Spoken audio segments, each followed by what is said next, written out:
இந்த கதை பழமையான புராணங்களையும் விளக்கங்களையும் அடிப்படையாக கொண்டது. இதில் காணப்படும் நிகழ்வுகளும் கதாபாத்திரங்களும் கற்பனையானவை, திரைப்பட காட்சிக்காக மட்டுமே உருவாக்கப்பட்டவை. பார்வையாளர்கள் கவனத்துடன் பார்க்கவும்.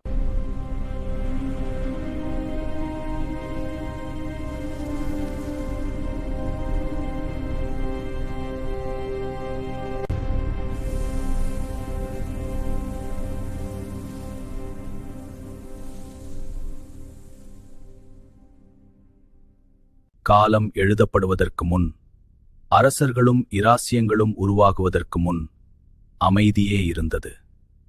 அதை கவனித்தவர்கள் இருந்தனர்.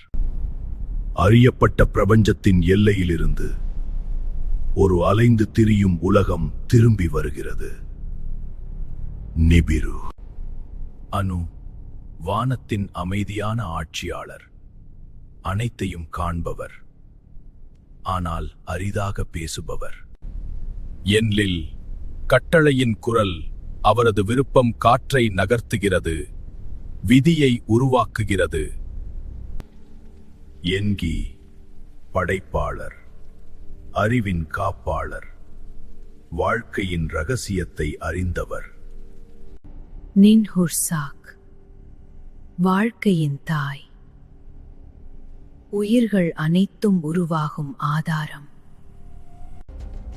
இன்னன்னா, அழகும் சக்தியும் காதலும் போருமான தவிர்க்க முடியாத ஒரு சக்தியில். நன்னா அமைதியான பார்வையாளர், காலத்தின் ஓட்டத்தை அமைதியாக கவனிப்பவர்.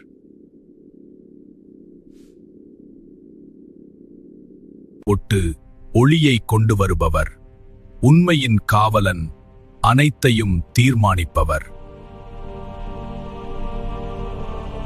எரேஷ்கிகள், காணப்படாத உலகின் ஆட்சியாளர், கடவுள்களுக்கே பயத்தை ஏற்படுத்தும்.